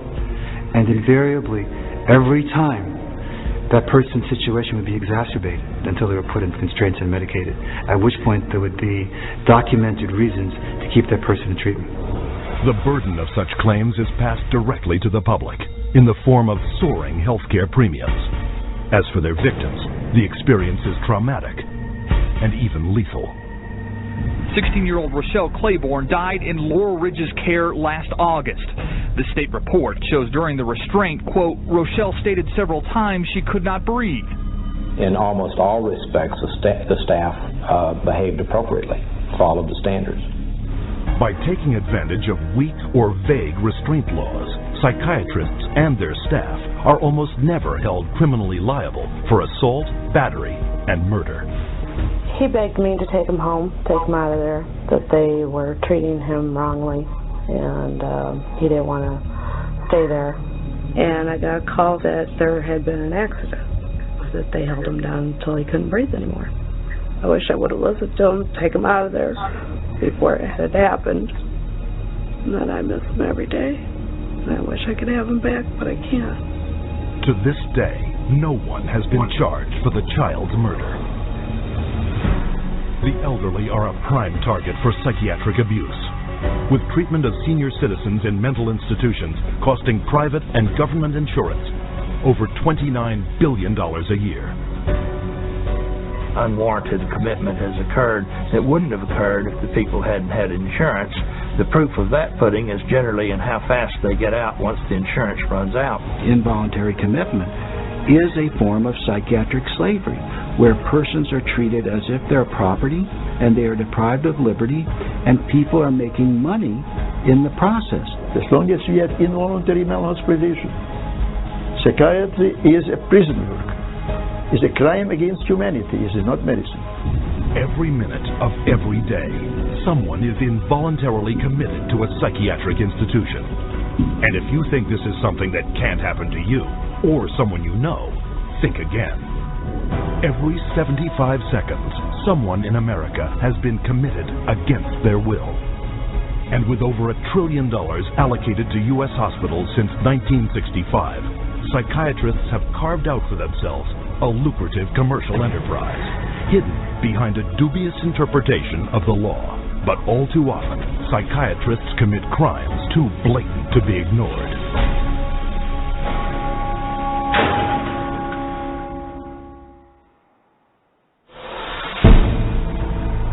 The FBI has raided the headquarters of one of the nation's largest operators of psychiatric hospitals. Hundreds complained of overbilling, misdiagnosed conditions, and insurance fraud.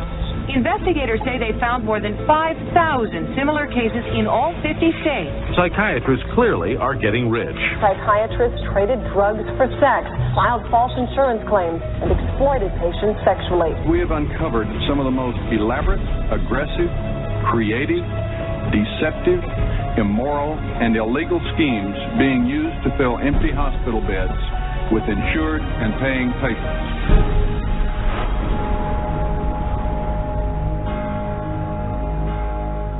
Every psychiatrist takes an oath to follow an ethical code of conduct, to put the care of their patients above all else. But of all medical disciplines, psychiatry has the worst record of fraud and abuse. Psychiatry is almost a license to print money. If a doctor were clever enough, and many of them are, there's no reason that they couldn't make at least $500,000 a year fraudulently and get away with it in psychiatry. I don't purport to have deposed every psychiatrist in Las Vegas. I can tell you for a fact I haven't. Maybe I've deposed half, and by and large they were a dishonest, deceitful, lying bunch of people.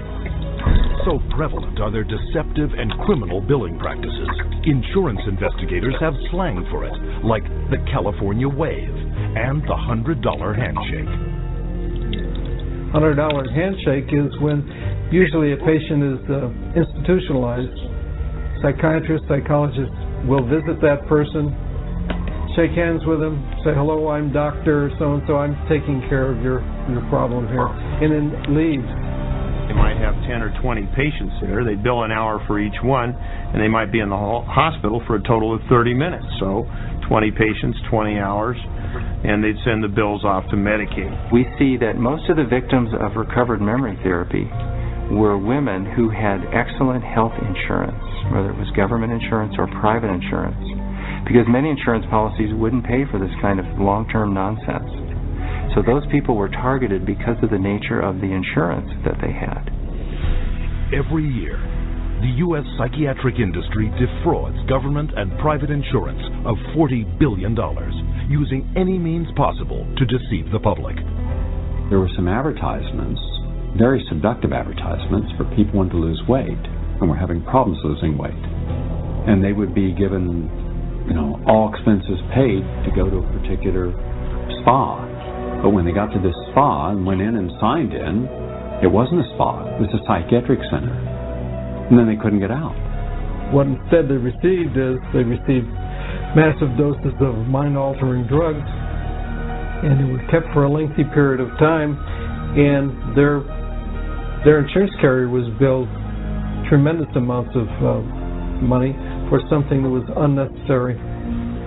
But their lies go beyond the psych ward and into the courts, whereas paid witnesses, they will say anything to collect their fee.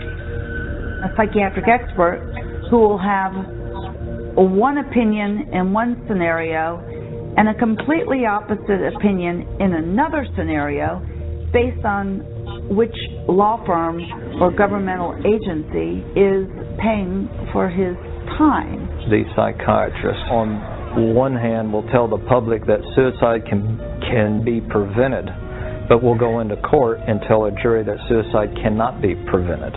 And then once you show his prior inconsistent statements, you also show that he is paid very well by pharmaceuticals, then the jury says, you know what, we're not so sure about you because you just lied to us.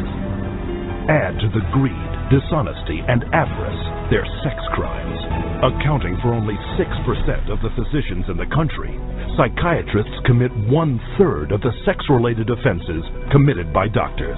It has happened so often that by the mid-'80s, the insurance companies who insure physicians across America started writing sexual claims out of the policies altogether. That's how common it was. The system was so broken that more than 25,000 complaints had been registered, but nothing acted upon. When a psychiatrist has a patient, a female patient, and abuses them sexually, there's a very high probability they'll get away with it. I've seen many cases where the mental health professional becomes very disturbed and is using very strange and odd treatments, and that can go on for many years with no one finding out about it because it's not very public. It's quite private. Things happen behind closed doors. Tragically, their sex crimes often involve children. Case in point, Dr. C. Markham Berry. On the surface, a well-respected member of his community. But all that shattered when he was arrested on child molestation charges. Van loads of child pornography were removed from his home, and the subsequent investigation uncovered his sexual abuse of former patients, boys aged 7 to 17, who he photographed and sodomized. All part of what the state called 50 years of Berry's rampant, undetected sexual escapades with children. This is not an isolated incident. It is the carefully masked character of the members of this profession. In every city, every state, every country, you'll find psychiatrists committing rape, sexual abuse, murder, and fraud. And as you will see, psychiatry's entire credibility depends on the biggest fraud of all.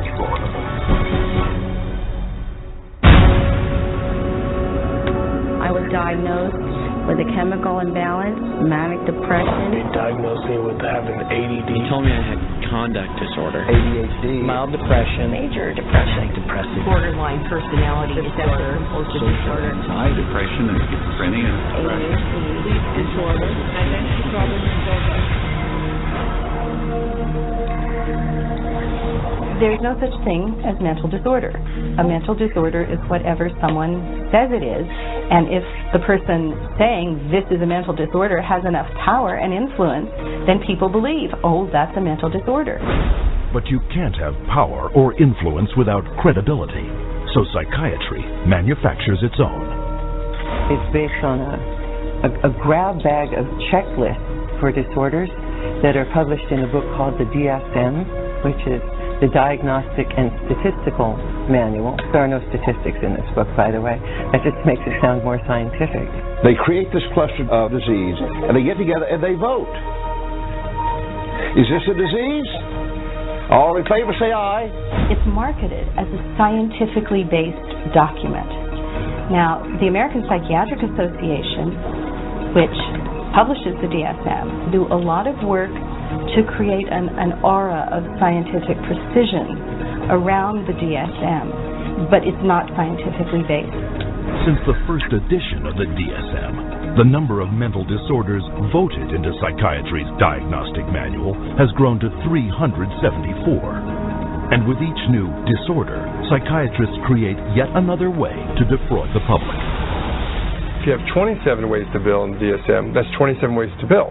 If you have 300, that's 300 ways to bill. So you can pretty much find anyone walking on the street that could fit into a DSM somehow. When you build insurance companies, you can't say the word. You've got to send a number. And they have numbers for the most ridiculous things.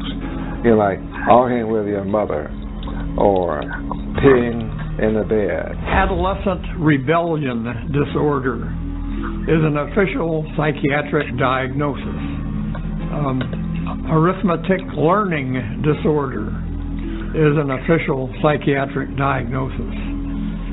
General anxiety disorder is a recent diagnosis. For each one, there is a 5-digit code with a decimal point.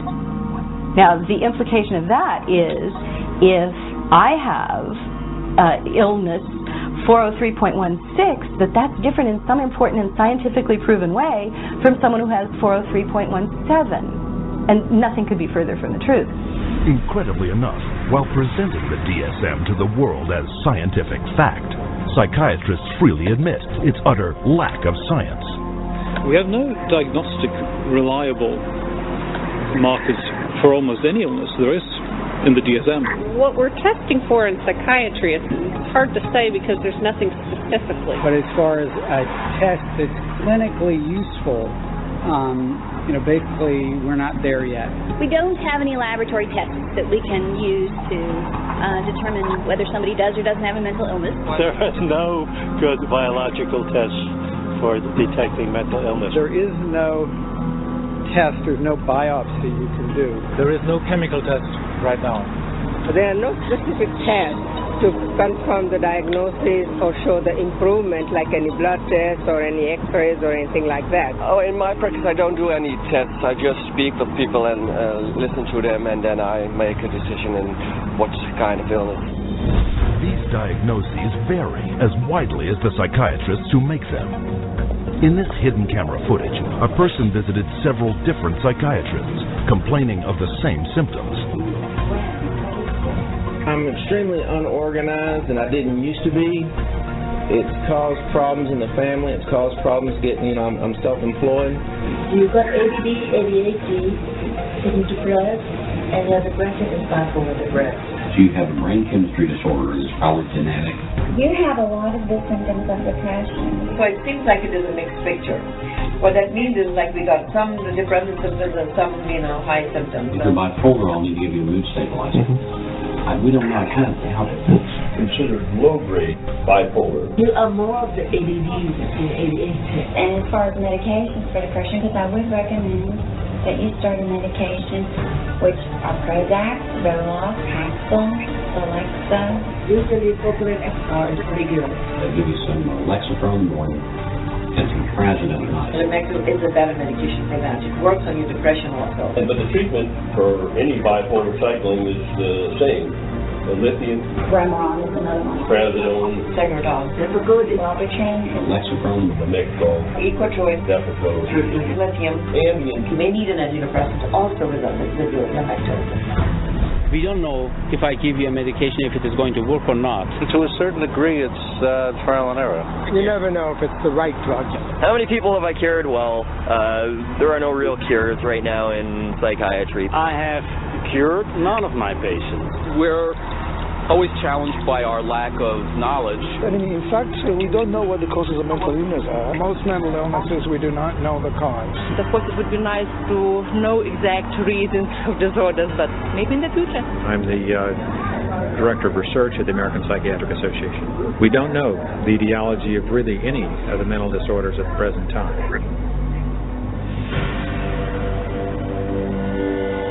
DSM-5 is coming out. It's grown to 10 times its original size, and it labels everybody. I could find 5 diagnoses that would fit you or anybody else. Compare this to the research methods of pathology, a real science that discovers real diseases using a wide variety of precise diagnostic tests. We do millions of laboratory tests as well as the structural examination and the microscopic examination. It's a whole series of applied scientific procedures. In the case of psychiatry, there isn't any laboratory tool that can precisely identify a psychiatric disease and allow it to be classified. It's not as if there's some study of tissue or some study of the body or some study of matter. These are all categories which are made up. They're simply made up. They don't exist in nature. They're decided upon by psychiatrists and voted on. Psychiatrists are not the only ones who benefit from the DSM. Wherever you find a psychiatric diagnosis, you'll find a psychiatric drug. The pharmaceutical corporations now contribute enormous sums of money for the education of psychiatric residents and for the support of research by their professors, so that psychiatry today has become in America, has become very largely learning which drug to use with which disease or disorder. We need to make sure that we understand the very close interactions among the American Psychiatric Association with its DSM, the pharmaceutical companies, who love the fact that every time there's a new edition of the DSM, there are dozens more categories in there, and so more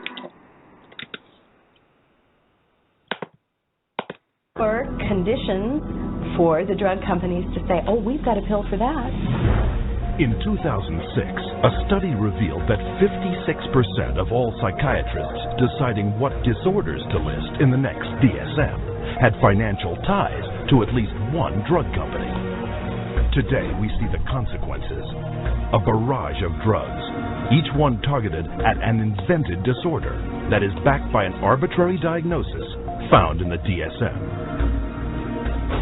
The fact that it is couched in the language of science without necessarily having any of the scientific data or underpinnings to justify it is as threatening as anything we've seen today.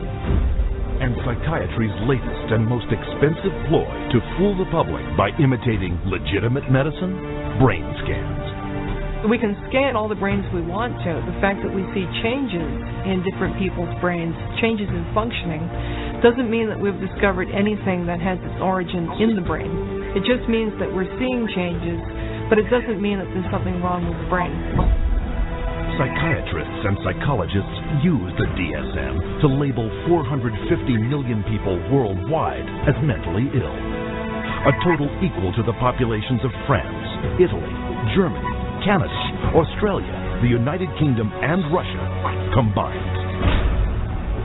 While sales of the psychiatric drugs they push have topped $27 billion annually, funding from world governments for these patients gross psychiatry $440 billion a year. And much of this money comes from the diagnosis and drugging of our most trusting and vulnerable.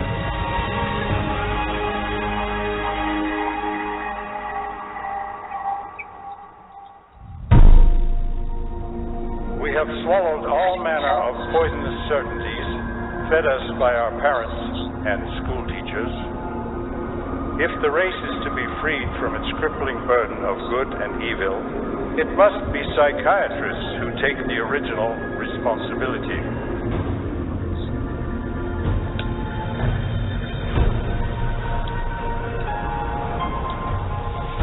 Brock Chisholm's declaration typified the psychiatric onslaught aimed directly at our school system. They actually said the purpose was social control. Not to pass on knowledge, not to give him something so that he can go into the world of work. In 1950, psychiatrists and psychologists from around the world met at the White House to propose a total reorientation of the public school system. The White House Conference on Mental Health in the 1950s was a landmark that served to bolster the idea that schools would serve their communities better as mental health clinics than they would as institutions of learning. In the early 60s, the world of psychiatry started to really go places in this country. Little by little, it came into our schools, our educational system. And by 1965, it was written into law. Psychiatrists were given the green light for the wholesale labeling and drugging of school children. A child is labeled ADD or ADHD the minute he can't sit still for a 10-15 minute period of time, or he talks constantly, or ignores the teacher completely. That will get him and earn him in ADD or ADHD label. The labeling of attention deficit hyperactivity disorder, ADHD, went into full swing in 1987. Within 1 year, 500,000 American children would be diagnosed as ADHD. By 1994, that number had soared to 4.4 million. In response to widespread public alarm at this apparent epidemic of mental disease, the U.S. government-funded National Institutes of Health assembled a panel of prominent doctors and psychiatrists to explain to parents and educators exactly what ADHD was. I would like any member of the panel to describe a typical ADHD in terms of symptomatology. Mark, would you like to? Since you see them in your practice. I think the panel has been frank, and the difficulties here are immense in terms of these. It is hard. It's very hard to know how to answer this question. They cannot, even when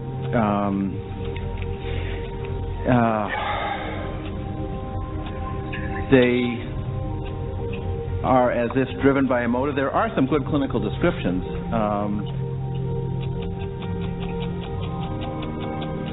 And I think, I think the part of the problem is the profession keeps changing the diagnosis. At this time, we do not have a diagnostic test for ADHD. Therefore, the validity of the disorder continues to be a problem. But this shocking admission did not stop school psychiatrists. 2 years later, the number of American students diagnosed with ADHD had shot up to 6 million. Today, 20 million children worldwide are labeled with some form of learning disorder, a diagnosis often made in a matter of minutes. We would sit behind a two-way mirror along with the parents. We would then look at the child. We would do small manipulative activities with them to see where their deficit was.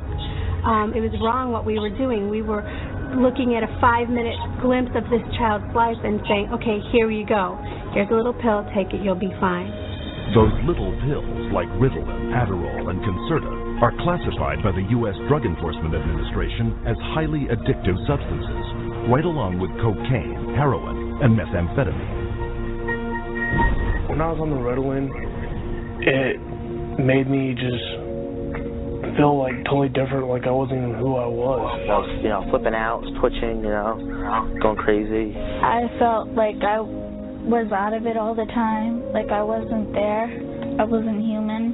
You're just a zombie, pretty much. You do what you can just to get by and just don't do anything extra. My mother never teased me, but she thought I really had ADHD and I was wrong.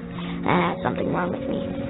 So I thought she'd feel bad and feel sorry for me if I died. But then again, I thought that she would miss me a lot, and I also love her a little more than I wanted to kill myself. And so I stopped when I realized that.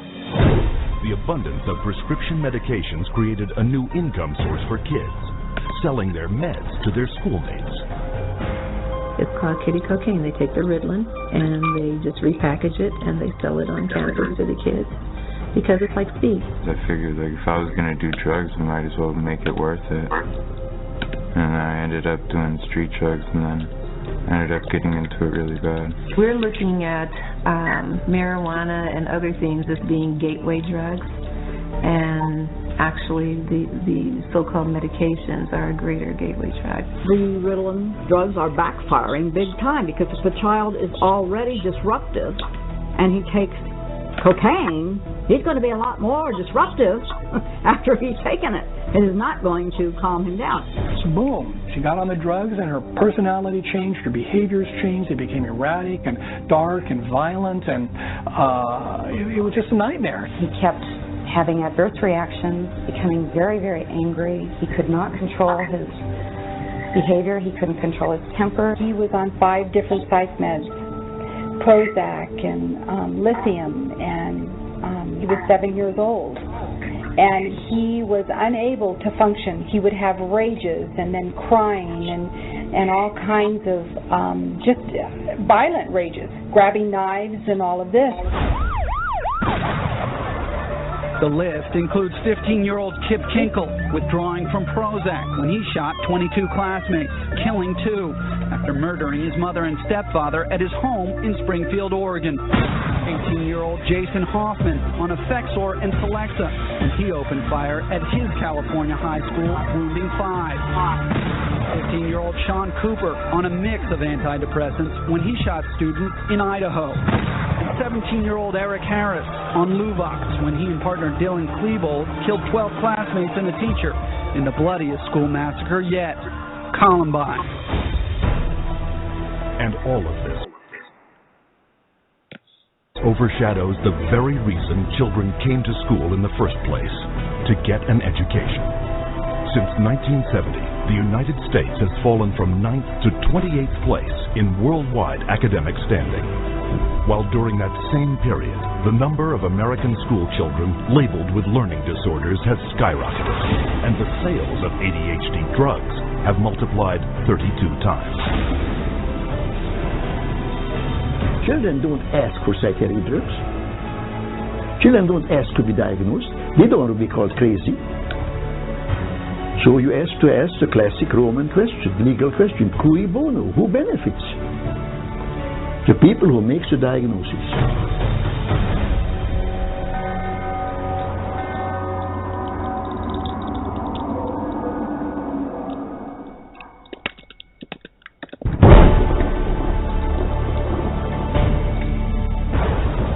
Psychiatry should actually go into government, that politicians should listen to psychiatrists. Psychiatrists should be in every parliament and should direct and monitor political activities.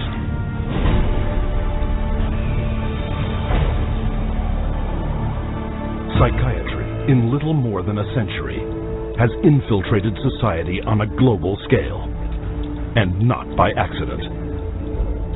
People aren't aware that in 1940, a prominent British psychiatrist, Colonel J.R. Rees, addressed the National Council on Mental Hygiene and set the agenda for psychiatry for the next 60 years.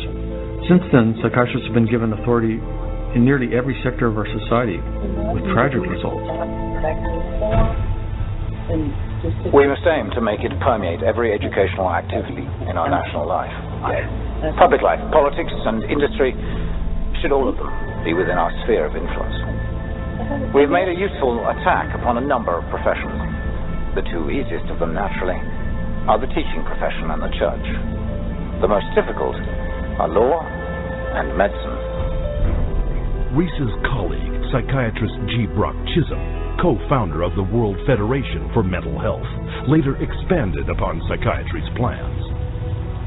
To achieve world government, it is necessary to remove from the minds of men their individualism, loyalty to family traditions, national patriotism, and religious dogmas. To implement their master plan, American psychiatrists convinced the U.S. Congress that mental illness was a national threat that only they, with vast increases in funding, could solve. And thus began massive U.S. government expenditures for psychiatric research, which have climbed from $1 million a year in 1946 to $1.4 billion today, an increase of more than 139,000%. As psychiatric influence spread across America, it also spread throughout the world. Behind crisis after world crisis, you'll find the handiwork of psychiatry. Example, Serbian psychiatrist Jovan Raskovic, who demanded the ethnic cleansing of Croats and Muslims because of his firm belief in their racial inferiority. The result, Bosnia in the 1990s, where Raskovic's colleague, psychiatrist Radovan Karadzic, and Prime Minister Slobodan Milosevic established Balkan concentration camps, where the mass torture, rape, and murder of the innocent happened once more. One military psychiatrist explained how it was done. And as we wind down this evening, with about 2 minutes left, I think that's a good place to end tonight because, as I said, that was in the 1990s. And we all think that some massive genocide of all these millions of people can't happen again, that the world would not allow all these innocent men and children to have their lives snuffed out. And it's not true. If you look at black and brown people all over the world, madness is happening. People are dying every day. So as you get in your car to go to work, or you log on your computer because you work for yourself, or whatever it is that you're doing, just know that somewhere out there, an innocent life is being taken. And the world is a crazy place. And as I said earlier, we are all we have. Nobody's coming to save us. No leaders come to save us. No aliens are coming. Nothing like that. So we have to save ourselves. So, King, is there anything you'd like to say, Sifu, before we sign out tonight? study long, keep your minds open, pay attention to what's going on around you, and peace. Tune in next week when the Dream Team returns. Shout out to ZaZa Ali and Professor Griff, working hard in California. Thank you for allowing us to host Mind Matters while you all continue to build a Bibi Fahodie peace family. And we leave you all with this.